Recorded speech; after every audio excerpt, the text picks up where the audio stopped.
Are you ready? Are you ready? WHIP Philadelphia. This station is now the ultimate power in the universe.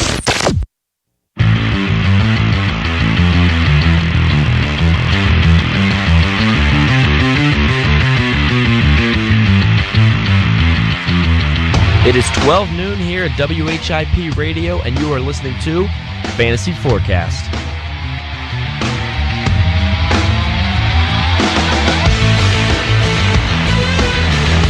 Good afternoon, Temple University.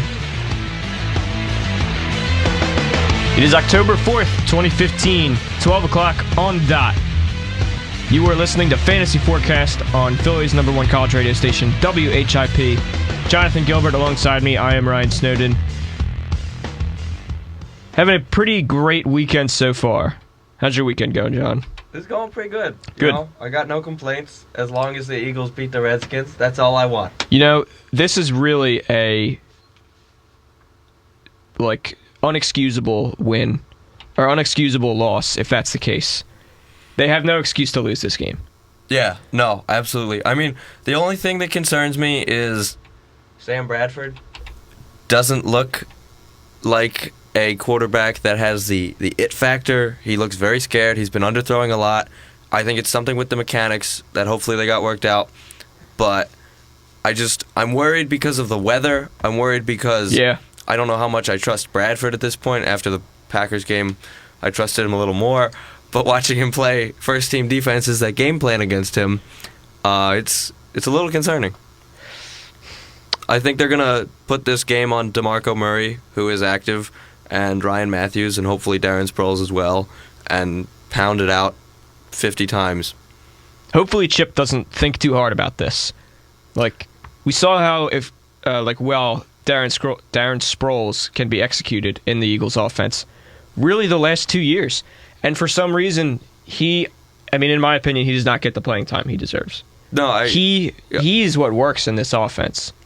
Chip needs to stop thinking so hard about stuff and just say, if we really need to score on this drive, let's just give it to Darren Sproles, the Energizer Bunny. Yeah, no, I think he deserves at least 15 to 20 touches a game every week. Because after week 7 last year, he just kind of disappeared. Yeah. Did nothing. Yeah. They just relied on Shady, and granted, he got the Eagles a lot of yards last year, but, every play was just run to the outside, pick up maybe 2 yards, but they just kept giving it to him, and, you can only have so many bad plays. And this year's a little concerning because last week, the only wide receiver to catch a pass was Jordan Matthews. Cooper wasn't there. Huff was inactive, but he didn't catch anything. Yeah. Miles Austin was targeted 4 or 5 times. He didn't catch anything. So you got to rely on the backs and see what they can do. It was a strange win. Hopefully that's what the Eagles needed. Hopefully they just needed a win like that to just, be handed to them, and hopefully they can build something off that. They're going off a team that, I really can't say anything more than they're just a really bad football team. They have a win somehow. Who did they beat again this year? Washington? The Dolphins? Was it? No, they beat the Dolphins because that was week 1. 17-10, yeah. They beat St. Louis. Oh, yeah. They beat St. Louis 24-10 in week 2. Right. Yeah. I don't know how that happened, but Nick Foles, our boy. Yeah.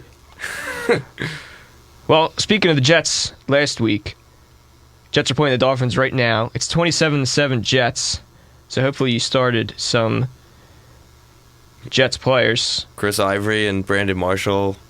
Ivory has 138 yards and a touchdown. Marshall has 128 receiving yards and 7 receptions. It's a pretty good day at the office as long as he doesn't fumble like he did last week. Hopefully you didn't start any Dolphins like I did. I had their Dolphins defense. Oh. For some reason, I started them over the Bills defense because I was thinking they've had some pretty... Sorry about that. I have no idea what that was. I'm on ESPN on the computer, and it's a Geico commercial that just played. Maybe I should mute that. Well, anyway, I started the Dolphins defense. Not really sure why. Poor life choices. Yeah, I think I've officially given up on them after this week. I honestly never really had much faith in that team. I did have faith in their Dolphins. The Dolphins. I did have faith in the Dolphins' defense. Their front seven is a pretty nasty front seven, especially with Ndamukong Suh. I never had faith in their offense. I've said it multiple times. I've never been a believer in Ryan Tannehill. And, I mean, I did watch his one touchdown throw. That was a pretty nice throw earlier this morning. I don't know if you saw it. No, I did not. Yeah, it was pretty early, considering the game started at 9:30 a.m. A couple more London games this year, so those will be the only games that we won't be able to forecast. But still plenty of football to be played the rest of this week. So let's get started with the matchup of the year. Jaguars versus Matt Hasselbeck's led Indianapolis Colts. Just kidding on the matchup of the year, obviously.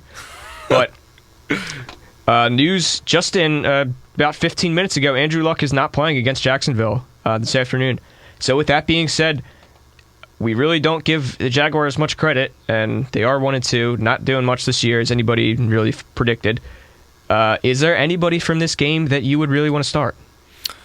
I would think the running backs in this game. I don't know how you feel about Frank Gore. I'm not a big Frank Gore guy, but I would give him the nod at a flex spot. Just because you know that he's going to get the touches. Because Hasselbeck never really was a gunslinger. When he was in Seattle, he had Sean Alexander for a while. He had various running backs throughout his career. And he's always been aided by a strong rushing attack. And you have to think that they're going to give the ball to Frank Gore probably 20, 25 times a game for the game. And he's going to get 100 yards, a touchdown or two. And then on the opposite side, TJ Yeldon, maybe, and I would think Allen Robinson at the receiver spot.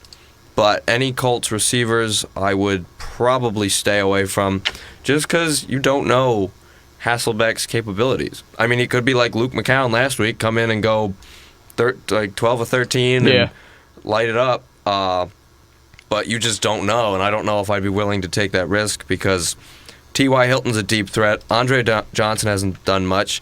Dante Moncrief is good in the red zone, but how often are they going to be in the red zone with that with Hasselbeck leading them? So honestly, yeah, I completely agree with pretty much everything you said. To go off of the one person you did mention today, I really like Blake Bortles. I do not like Blake Bortles. Sorry, I'm just like reading the Jaguars like projected players. I do like T.J. Yeldon in this game. I think he is the real deal. It's his rookie year, right? Yes. He was drafted this year. He's projected 10.5 points today for this Week 4 matchup against Indianapolis. I like TJ Yeldon. I would definitely start him today if you need another guy in the flex. For the Colts, I really wouldn't start anybody. Although I would say starting either the kickers from this game or the Colts defense, or maybe even the Jaguars defense. They're projected 2.5 today, but the Colts offense this year has been so shaky with running and passing the ball, and especially since they don't have Andrew Luck today. I do not see a lot of success coming for their offense today. Yeah, one thing I do think that they'll improve on without Luck in the lineup is I don't think they'll turn the ball over as much. Because Luck is a gunslinger, and he'll throw it into double coverage, triple coverage. But I think Hasselbeck, he's a game manager at this point in his career, and I think he'll be smart with the ball. They're going to tell him, just go in, make smart plays, don't try anything fancy, and you'll be fine. So I would not start him, obviously, nor would I start Bortles. But I think that the defenses, I would start the Colts defense just because you know Bortles is going to throw 1 to 2 picks. But I don't know. I don't know about Hasselbeck throwing or turning the ball over. So it should be an interesting game, just from the perspective that like you don't know what you're going to get from two teams that have been struggling a bit. The Colts have been playing way below expectations, and then the Jags are the Jags. Yeah, they're meeting expectations, but that's not a good thing. No, yeah, not for them. Last year, Matt Hasselbeck actually played 2 games at the end of the season against Dallas and against Tennessee. Dallas, that must have been. He did play for Indianapolis last year, and that must have been a pretty awful game for the team. But he actually played okay. He had a 102.6 passer rating last year. Really? Yeah. He played 2 snaps in the beginning of the season, and then he played 2 full games against Dallas and Tennessee. They beat Tennessee 27-10, but lost to Dallas 7-42. But actually had a 68.2 completion percentage last year, which is pretty good. Yeah. So maybe we will see some. I mean, if the Colts can get the ball down the field and have some red zone success, if they can get the ball down the field, they might have some red zone success with him. So Yeah. Matt Hasselbeck, I don't know if I would risk that, but there's probably worse people you could start. Moving on to Giants-Bills in Buffalo today at 1. Giants are 1-2. Bills are 2-1. Who do you like in that game? I like Carlos Williams, the running back on Buffalo, because as we talked about before the show, LaShawn McCoy is out, and I think that the Giants' run defense is lacking at best, and they're just going to give it to him. And last week he had 12 carries, I think, for 110 yards and a touchdown. So in limited time, he's had success. They have a good offensive line. I think that they're going to try and pound the ball because Tyrod Taylor, he's electric, but he turns the ball over. So I think that they're going to try and just feed it to Williams, just ram it at the Giants. And I think that it'll be a good game for Williams, probably upwards to 100 yards. And I started him in my flex today. So I'm hoping 3 touchdowns and 200 yards, but I don't think that's realistic. And then on the Giants, you obviously can't go wrong with Odell Beckham. But other than that, I like the Bills' defense a lot. And you saw what they did to Andrew Luck. Right. And Eli Manning isn't Andrew Luck by any stretch of the imagination. And he's just going to launch it up to Odell Beckham because Victor Cruz is out again. I don't think Ruben Randle really strikes fear into the heart of Rex Ryan. So, and their running backs are inconsistent. They have a running back by committee pretty much going with Vereen and Andre Williams. Yeah, definitely. So, the only surefire starters are Williams and Odell Beckham from this game, in my opinion. I would say if you have Tom Brady as your regular starter who is on the bye today with New England, then if you need another QB, and if both of them are free agents, Tyrod Taylor versus Eli Manning, I'd probably go with Tyrod Taylor in this game. I think he's definitely proven me wrong because I did not have much hope for him whatsoever in the beginning of the season, but he is top 5 QB so far in fantasy points in the 2015 season. Projected 15.8 today. Carlos Williams projected 14. I could definitely see him eclipsing that. I could definitely see him getting more than that. Bills defense, who are going to get me points for my bench today, are projected 8.8. I probably should have started them over Miami. On the Giants, yeah, like what you said, Odell Beckham, you can't really go wrong with him. And, with the rest of that team, there's not really too many standout stars that you say, oh, he's going to have a huge day for them, but we'll see. I think that'll be a low-scoring affair. I think Odell Beckham and Carlos Williams kind of just take the show and do their thing, and that's about it. So it'll probably be in between 10 and 20 points for both teams, I'm going to say. Next, Panthers, who are 3-0, and the Buccaneers, who are 1-2. What do you think of the Panthers so far? They're impressive. Cam Newton has looked very, very good. And if you have him, start him. If you have the Panthers defense, start them. And with the addition of Jared Allen, you can't go wrong with that defense. They're going to be a top 5 defense fantasy scoring wise, probably all season, just because they get turnovers, they get sacks. Yep. They play in a fairly weak division. They're playing the Bucs today. Yeah. The Bucs. Jameis Winston, if you rattle him through pressure, yeah, he's not going to play well. Exactly. So, the only surefire start from this game would be the Panthers defense. And I feel like Mike Evans probably as well. But from the Panthers side, Cam Newton as well. I don't see anybody doing absurdly well. We were talking about this earlier. The fact that Carolina got Jared Allen for a 6th-round pick He's a conditional 6th-round pick, too, I think. I think they might not even get anything for him. Like, what do coaches and GMs think when they make a trade like that? Now, I mean, we were talking about this. We know what they think. They think that they can get a guy out of the 6th round that like nobody else will see on draft day, and they'll think that they're smarter than everybody else in the league and will just like find a diamond in the rough. But like what I was saying earlier is, if you're a coach or a GM, it doesn't matter how many 6th round picks you have that's going to make that happen. It's going to happen because you see something in a guy and you know something that other people don't. It's not going to matter how many 6th round picks you have.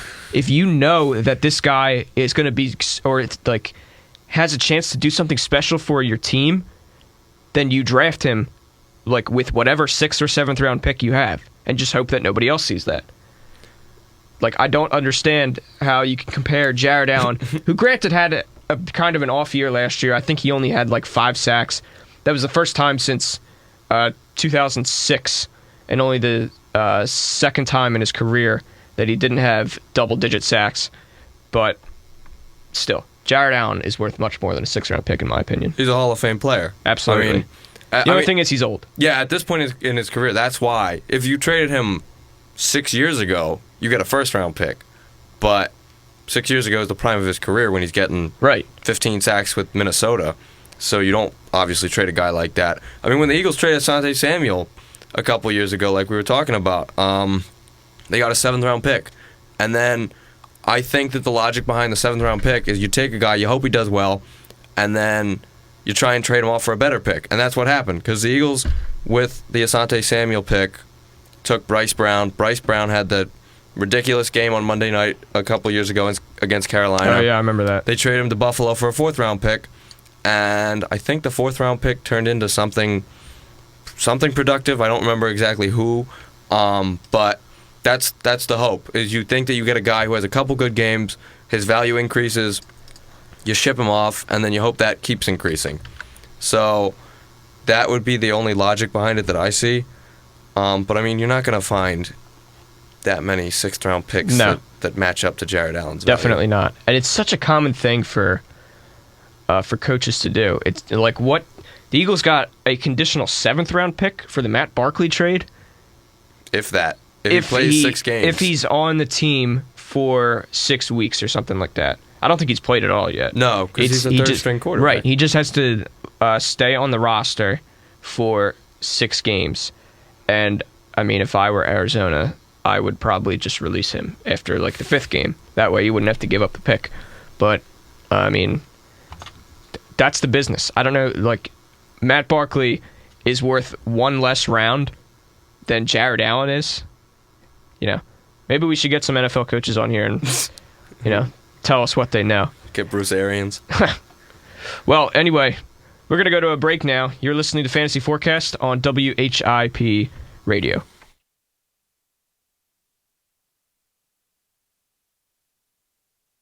This is how I live united. America has always been the land of promise, and in my community, many families have come for a better life. Coming from another culture myself, I know the desire to become part of a community, to feel at home, and to gain the tools for our children and families to succeed. So I advocate for these families with United Way. United Way empowers them to look beyond their histories and to see what opportunities are available. We help them get involved with their kids' schools, network within the community, and when we do, we unite them. We make the community stronger. What I do is something I wish someone had done for me, and I am so grateful I am able to. My name is Meera Batra. I help families see opportunities and succeed. I don't just wear the shirt, I live it. Give, advocate, volunteer, Live United. Go to liveunited.org. Brought to you by United Way and the Ad Council. Y'all, check it. Call Lil C's, tell him to bring me some money to the hospital. Tell Uncle Paul to go pick up 10,000 from Dez and go take about like 20 G's from Gino. Get this next door up out of here. Be snoring all night. I can't sleep. And call that big butt nurse with the long hair to come suck my. Bad boy, baby, come on. The doctor said I need about 3 weeks of recovery. But the nurses is loving me, saying the best part of the day is my half. Feeding me breakfast and giving me a sponge bath. Say I died dead in the streets. I'm getting high, getting on the beach, chilling, sitting on about $500,000 with all my women. The next 2 years, I should see about $1 billion. All for the love of got no love for the other side. Them tricks. Any repercussions, Junior Mafia spit clip all the time. Big Papa kick the raw rhymes, raw flows, and that's how it goes.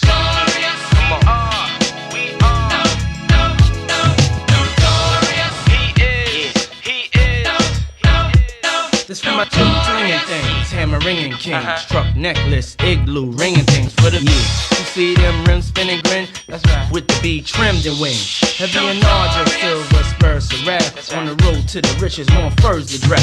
More come on to kill, then birds the bag. Hit the jeweler and splurge the tab. Hops out the truck like Trick, what up? Call me Sean if you eat. Call me gone when I come out the end of us. Get your friend to twist and bend her up. You know the deal. Talking real greasy on some ballin' shit. That's right. Funny how quick these get. Acting like I ain't the reason they traded they. Switch that 5, cop that 6. That's right. It's all good. You know who the crone is. The Jones is. Trying to keep up with the cone. Come on, we are. What's his name? He is. Come on. What's his name? Keep a glass filled to the rim. The notorious K.I. to the M. That's me and MTV, no doubt. Out like, whoa, I don't give a. Y'all know my attitude. Can't stand my cologne and stay your own. You and your chaperone. Things done changed, but we continue to reign as the king and the queen of hip hop. Me and B.I. Frank White, still a center of attention. I'm by his side with the chrome fifth, playing my position. Sexy, young thing from the ghetto. That rockin' mics and high heels stiletto. We taking over like Francis, switching our styles like the hottest new dances. See, I let y'all back a little paper. Be glad I pushed my album back. I did y'all favor. We did you a favor. Come on now. We are. What's his name? Notorious. He is. Bad boy, baby. We are. Come on. Notorious. We are. Queen B, baby. We are. Come on. Notorious. He is. B.I.G. baby. He is. Come on. Notorious. We are. We are. Bad boy. 2000. Notorious. B.I.G. born again. He is. And he won't stop. Cause he can't stop. We are. We are. Brooklyn, baby. Little Notorious B.I.G. here on WHIP Radio. You're listening to Fantasy Forecast, with John Gilbert and Ryan Snowden. Christian Riley is out this week, enjoying a wedding, I hope. So, we will now get to our favorite game, as usual.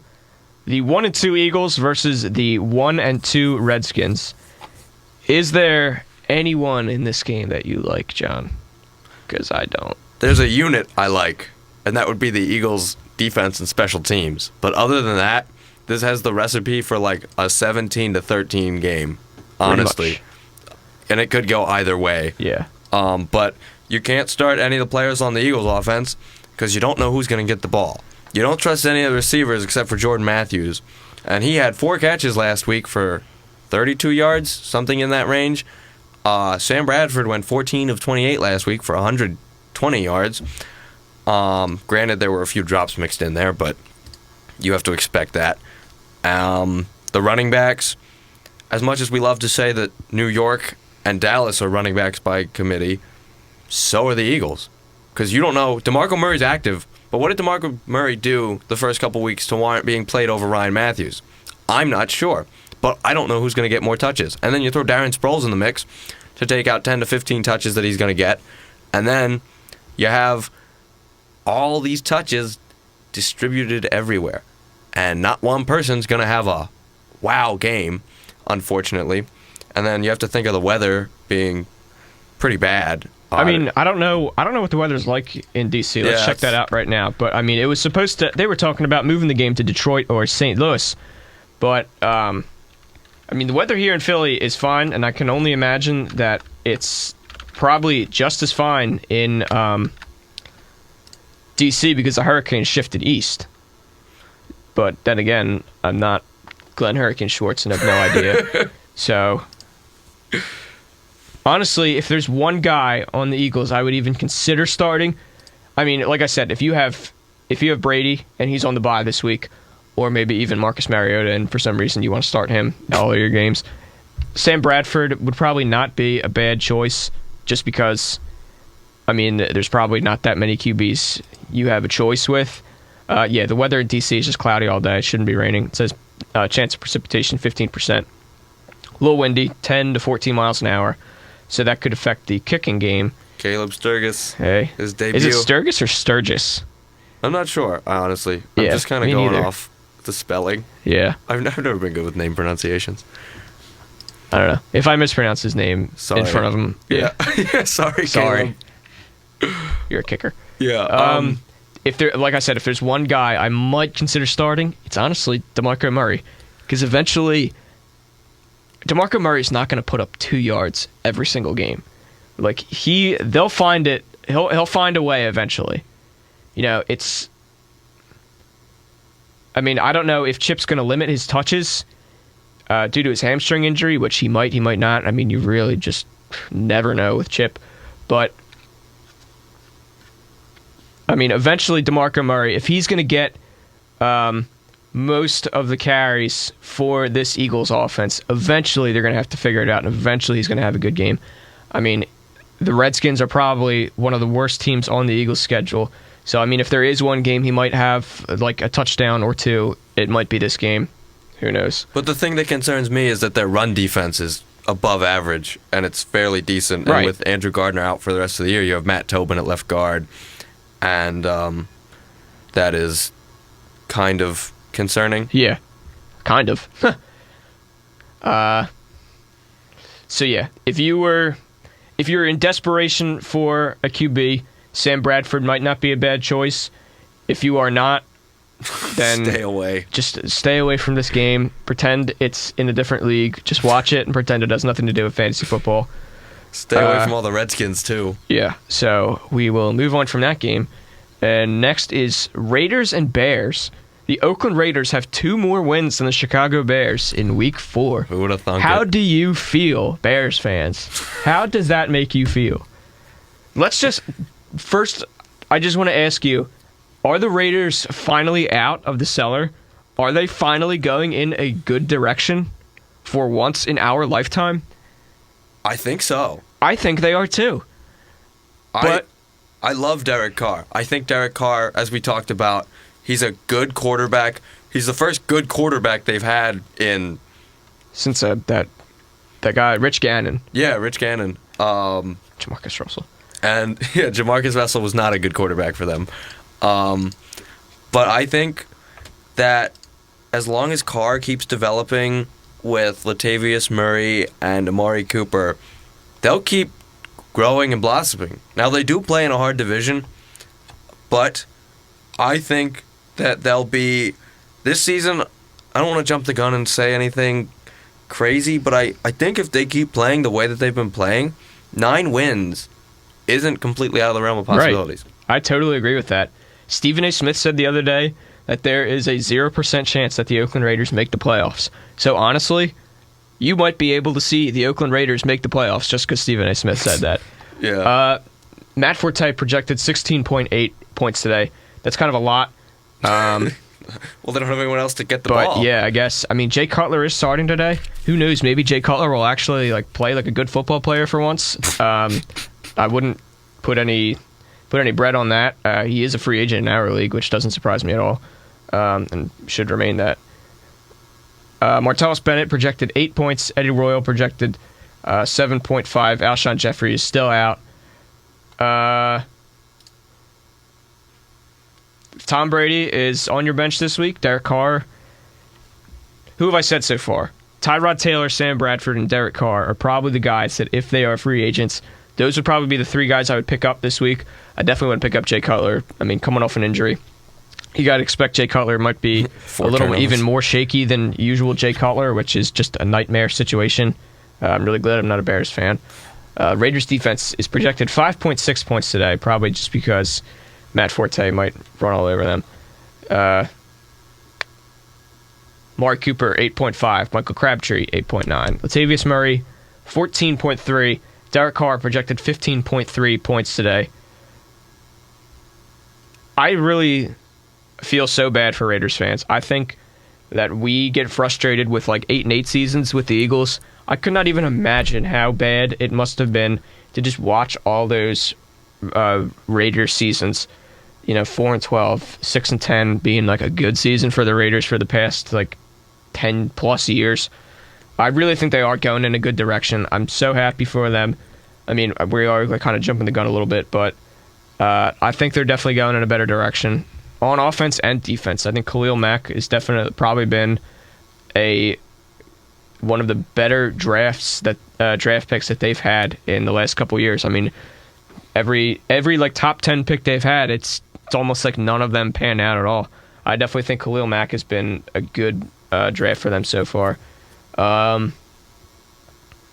yeah, congrats to the Raiders on winning the Super Bowl. 3 wins. Yeah. Wait, I'm going to disagree with you. I think that Derek Carr is going to have a top 10 fantasy week this week, and I would start him above a lot of other quarterbacks. Because my roommate has Peyton Manning and Derek Carr, and he's been wondering all week who to go with.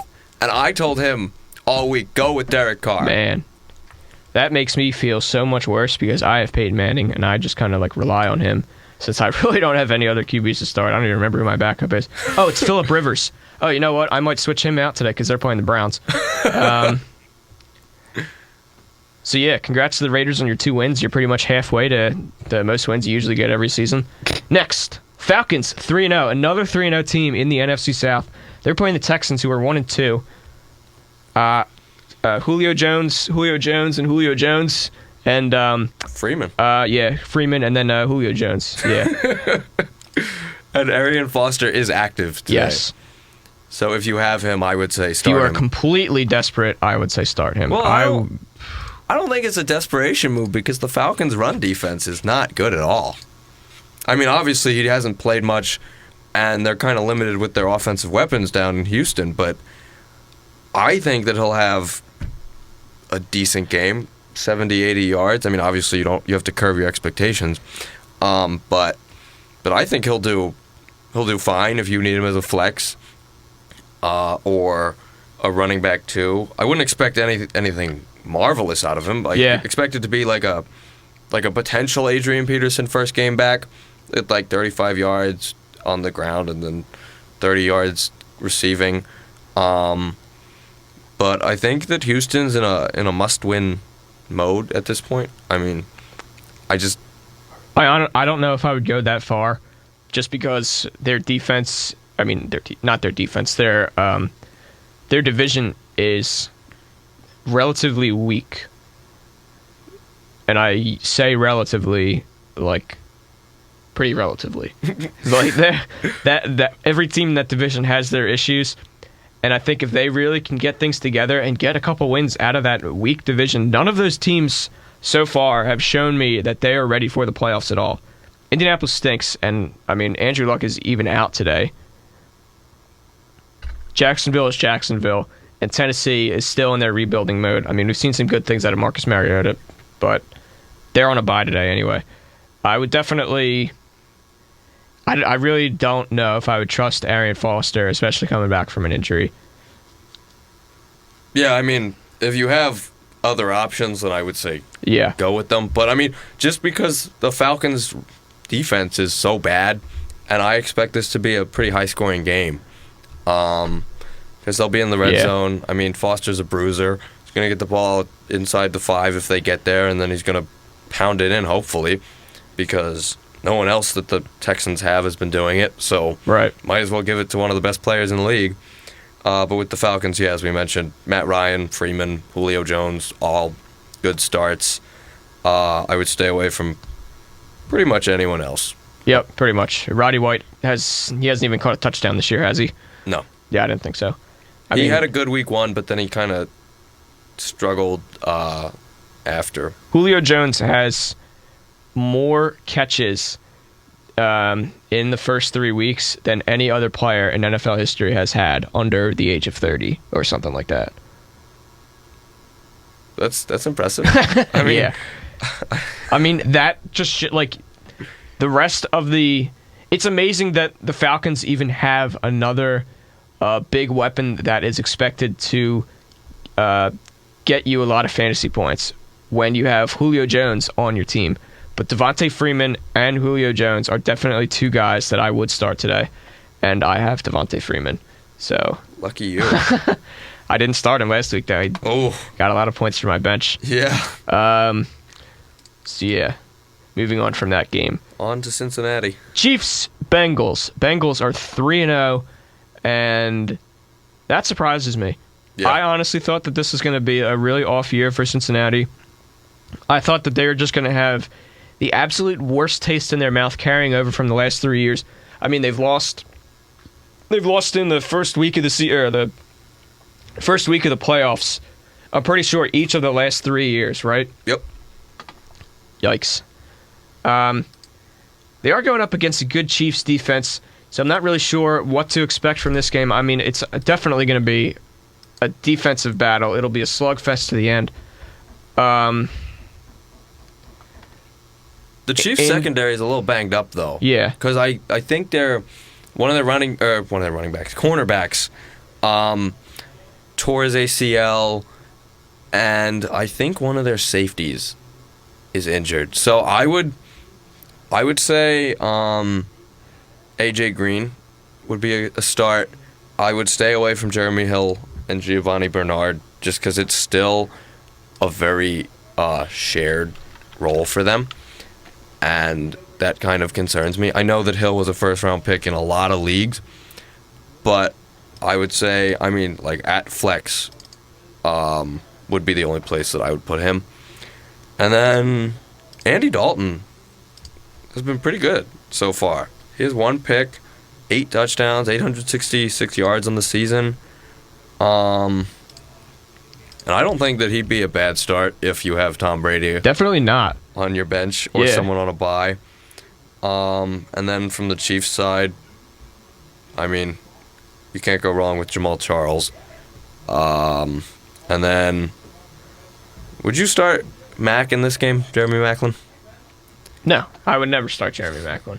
I mean, he had a touchdown last week. That was their first Chiefs touchdown in pretty much a million years. He's projected 9.2 points this week. I mean, maybe as a flex, but no, I would never. I mean, there's definitely better receivers that are going to get you more points and definitely more touchdowns. I mean, I don't really care that he scored. They finally scored one last week. They still have one wide receiver touchdown in the last, God, I don't even know, 20, 24 weeks or something like that, something outrageous. Yeah. So no, until I see more, stay away from the Chiefs wide receivers. Travis Kelce, if anything, might be. Yeah. I mean, he's the guy that's going to catch touchdowns on that team. Him or Jamal Charles and Niall Davis are going to get the most of his touchdowns if they score any in this game. Jeremy Hill did absolutely nothing for me last week, 2.1 points. He is projected 11.1 today.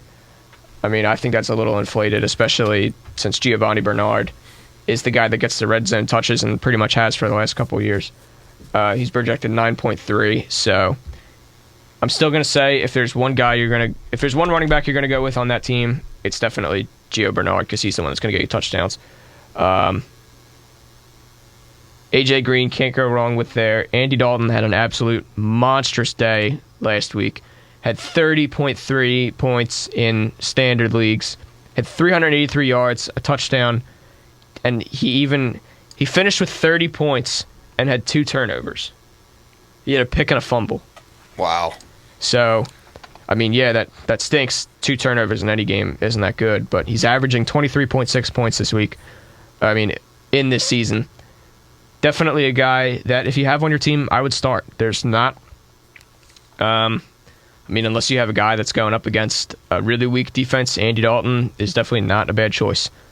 We're going to take a break. You are listening to John Gilbert and Ryan Snowden on WHIP's Fantasy Forecast. Green light. Hey girl, school zone. I'm getting hungry. Car changing lanes. You want to meet me for pizza? Stop sign. Intersection clear. Yeah, street. Pizza sounds good. Ballin Street? Girlin Street! It's hard to concentrate on two things at once, like texting and driving. Stop the text, stop the wrecks. How will you stop texting and driving? Tell us at stoptextstopwrecks.org. Brought to you by the National Highway Traffic Safety Administration and the Ad Council.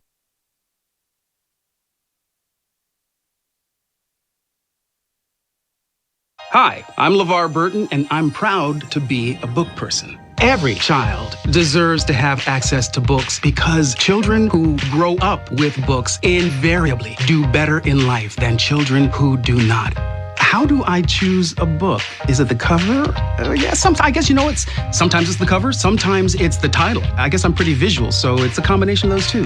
The first book I remember was Captain's Courageous. When I finished that book, I had become so involved with these characters. So here's the thing. If a book's really, really impressing me and the writing is really, really good, I will peek and see what the last paragraph is. Because the endings of books, if it's really, really well done, that ending, that last thought should rock you. I am a book person, and if you're a book person too, read to a child and spark a lifetime of ambition. Join me at bookpeopleunite.org because reading is fundamental. A public service announcement brought to you by Reading is Fundamental, Library of Congress, and the Ad Council. Okay, forest animals, today is a new day. Kids are coming to the forest, and it's up to us to make their visit a good one. Sparrow. Yes? Have you practiced the most popular bird songs for the year? Of course. Catchy. I like it. Okay, River. Dude. How's the temperature? It's a refreshing 52 degrees, man. Perfect for a little riverside shoeless relaxation. Ah, good. Owl, you here? Course. Who's asking? I am. Look, you know the drill. Sleep during the day, scare the kids at night. Perfect. I love my job. Oak Tree? What's up? Still in the same place I left you last year. That's what I like. Consistency. Well, it's not like I'm going anywhere for the next couple hundred years. I know. I love it. Turtle. Turtle. He's not here yet, man. He's late every morning. You'd think he would have learned by now to leave the night before our meetings. Okay. Squirrel. Has anybody seen Mr. Squirrel? The forest has been preparing just for you. Visit a forest near you today. To learn more about cool things to do in the forest, visit discovertheforest.org. Brought to you by the U.S. Forest Service and the Ad Council. All in together now. We can make it better now. Come on, can we do it? Yeah, you know that we can. We'll rope it up, cause we know how to jump. we'll roll it out, Cause we know how to skate. we'll cut it down, Cause we know what to eat. we'll swap it out. We eat healthy stuff. Can we do it? Yeah, you know that we can. Can we do it? Yeah, you know that we can. Yeah, well come on. Today's a good day to grab your kids and hang out with them for an hour. Dance, walk, play a sport, or cook a healthy meal. Because just moving a little and eating better every day can help make you and your child healthier. Can we do it? Yeah, you know that we can. We'll ball it up, Cause we know how to hoop. we'll mess around, Cause we know how to play. we'll drop it down, Cause we know how to dance. we'll veg it up. Veg night and day. Can we do it? Search We Can online to find doable tips and activities that you can use every day to keep you and your kids healthy. Remember, that's We Can. A message from the Ad Council, HHS, and NIH's We Can program.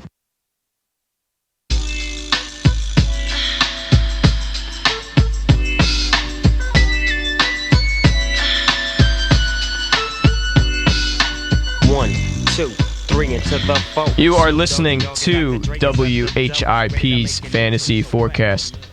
John Gilbert in the studio. I am Ryan Snowden. Hope you're all having a wonderful Sunday. We're about 15 minutes away until kickoff.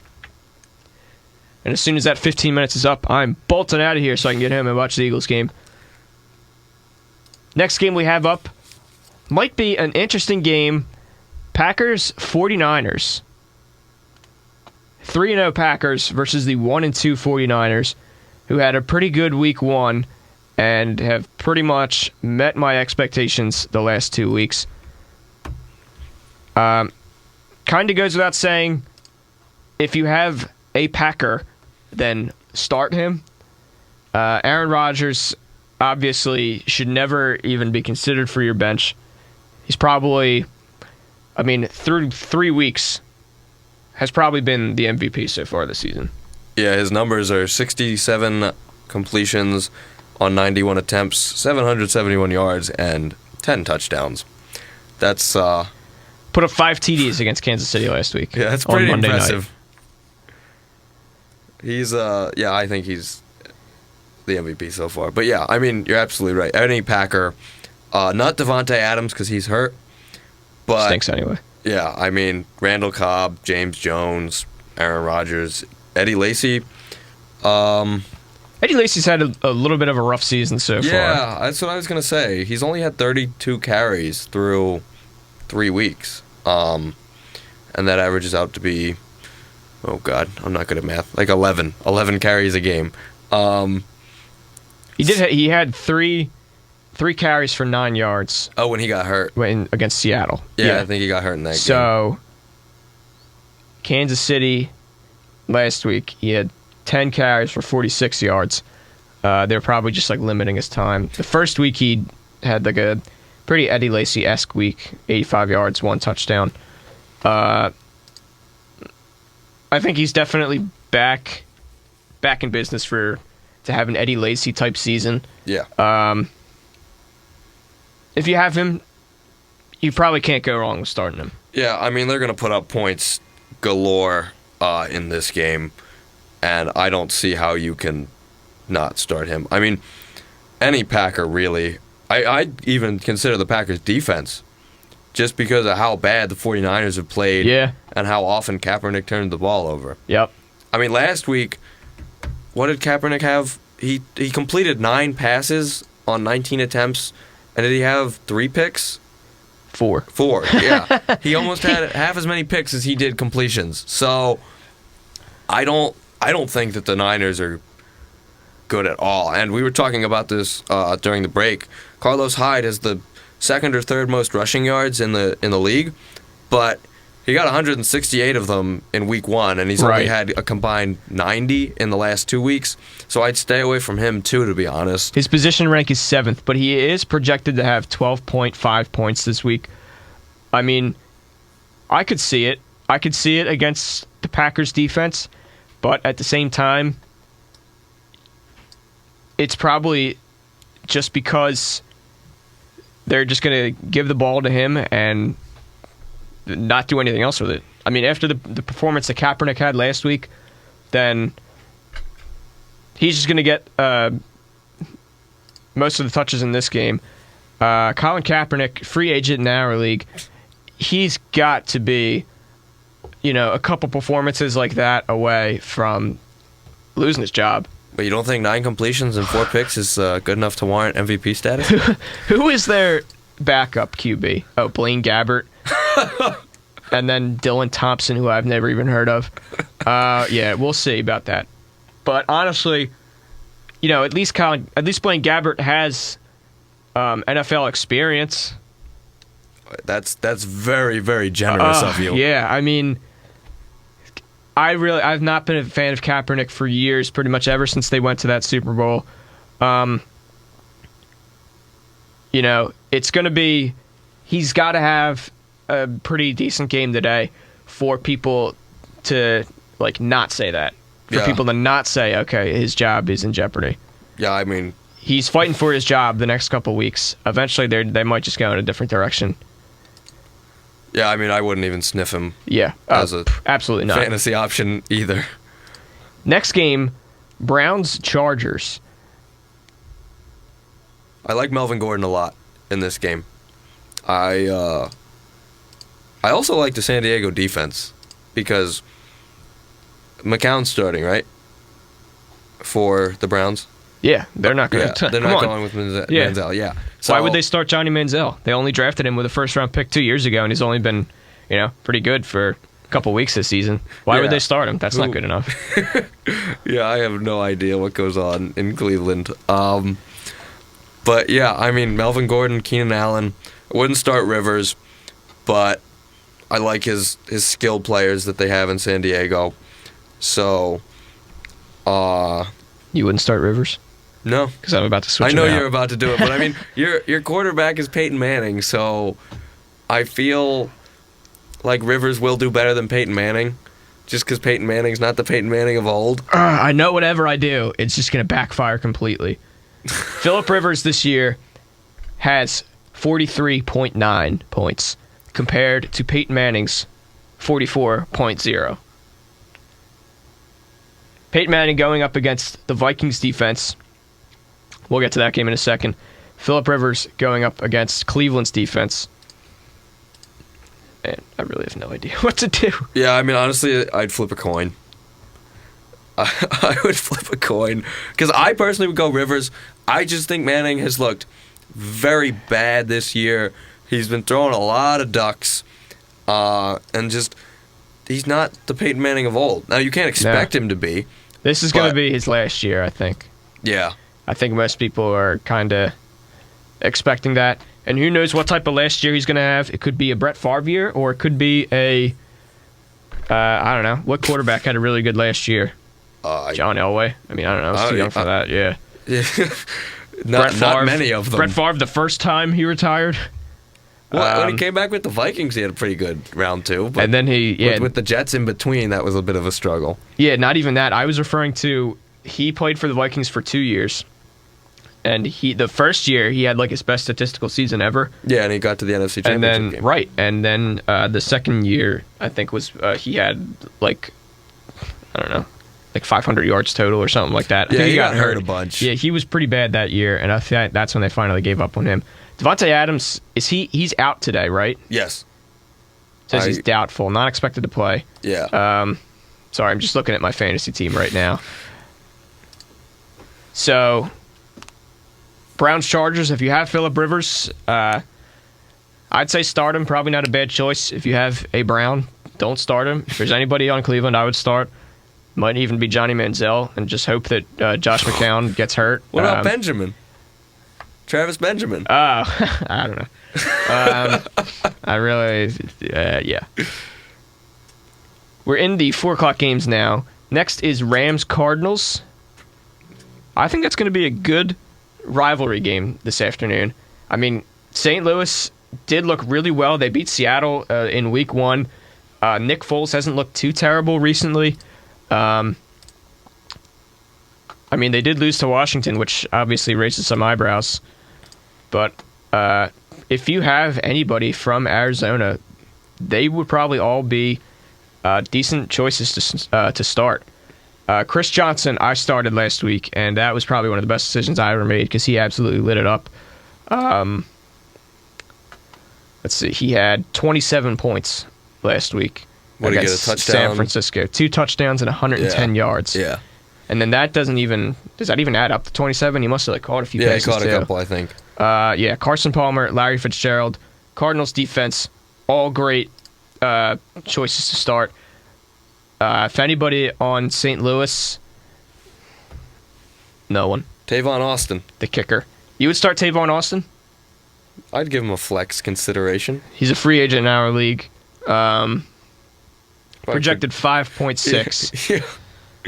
Yeah, flex consideration. Consideration? All right. Because I don't think you can go with Foles because he doesn't get enough fantasy points. Nah, definitely not. Can't go with Todd Gurley because you don't know what you're going to get. He got 6 carries for like 12 yards last week. And, I mean, I wouldn't start the Rams defense because the Cardinals have been lighting it up. And Carson Palmer's 15-1 in his last 16 games. Yeah. So any Cardinal you have that's on offense, I'd say give him a green light. Definitely. Because the Rams defense is good, and they showed that when they shut down the Steelers.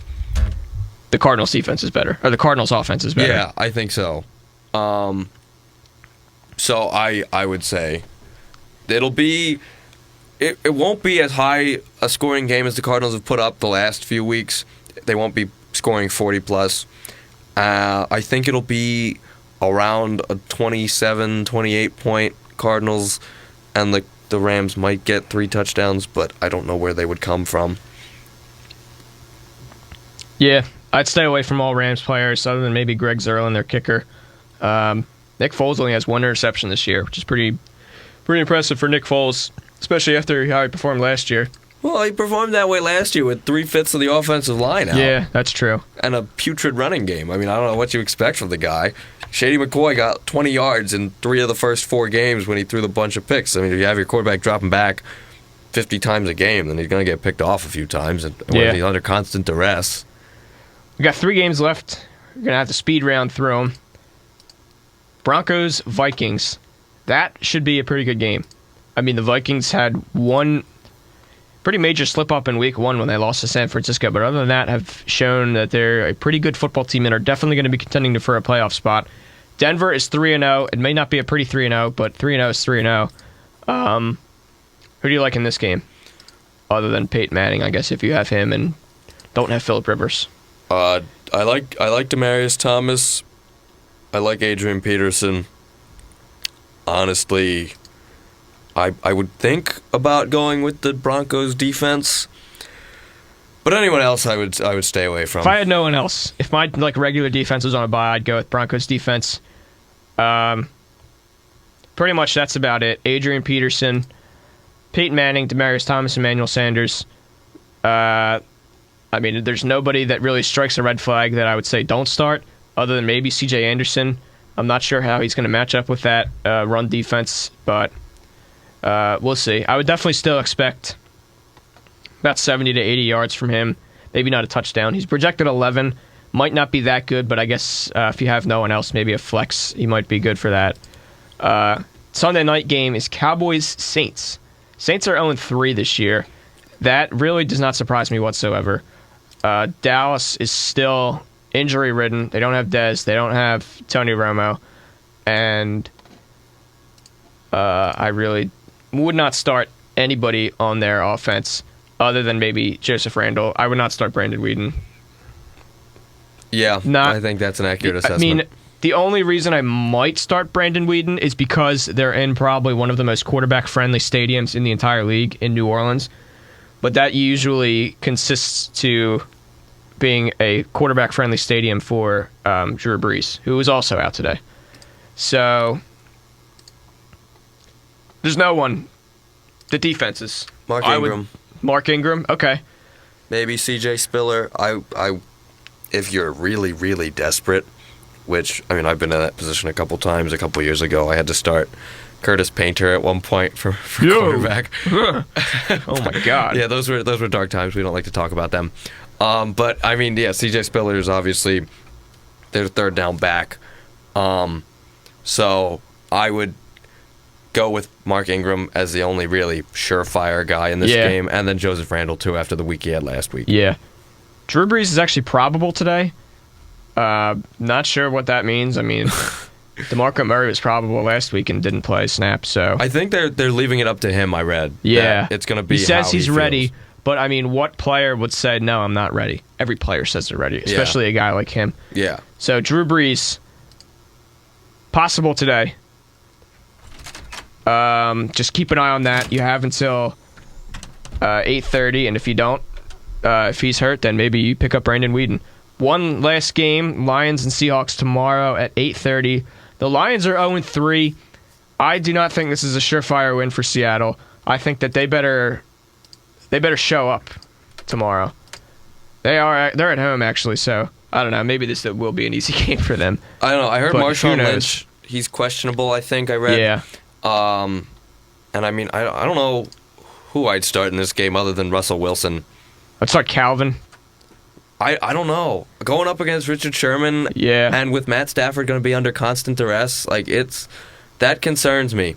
That concerns me. I don't think that Calvin is poised for a big game this week. Yeah, I would start the kickers. I'd start the Seahawks defense as usual. Jimmy Graham, definitely never a bad choice. And that's about it. I would not start any Seahawks receivers. They're fine. It's finally catching up to them. The fact that they have no receivers on their team, but Doug Baldwin's their number one. So could be a sloppy game. Who knows? You don't usually use the term sloppy to talk about the Seattle Seahawks, but they're playing like that this year. So there is our full week 2. Week 2? What am I talking about? Week 4. Week 4 divided by 2. Yeah. Didn't get to the Jets and Dolphins. They're playing right now 27-14 in London. They have a minute to go. Looks like the Jets have that game in the bag. But Dolphins have the ball, so we'll see. That does it for our show. RC, what do you got for us today? Well, what do I have for you today? I have an on microphone now. Thank you very much. There you go. Well, I just want to first and foremost say go Birds. I'm obliged to say that as a Philadelphia native. What do we got going on today? It is a very special day on the Simply Sinister show. This coming Saturday, Philadelphia is getting their first major rock festival, the Rock Allegiance Festival. Multitude of bands playing, over 20 bands. It's going to go on to 1 a.m. on Saturday. It's going to be an absolute incredible event. In the honor of that, we're going to play all the music and of all the bands that are playing at Rock Allegiance this year. We're going to give you info about the show, where it is, who's playing, and more surprises along the way. You never know how, especially with me.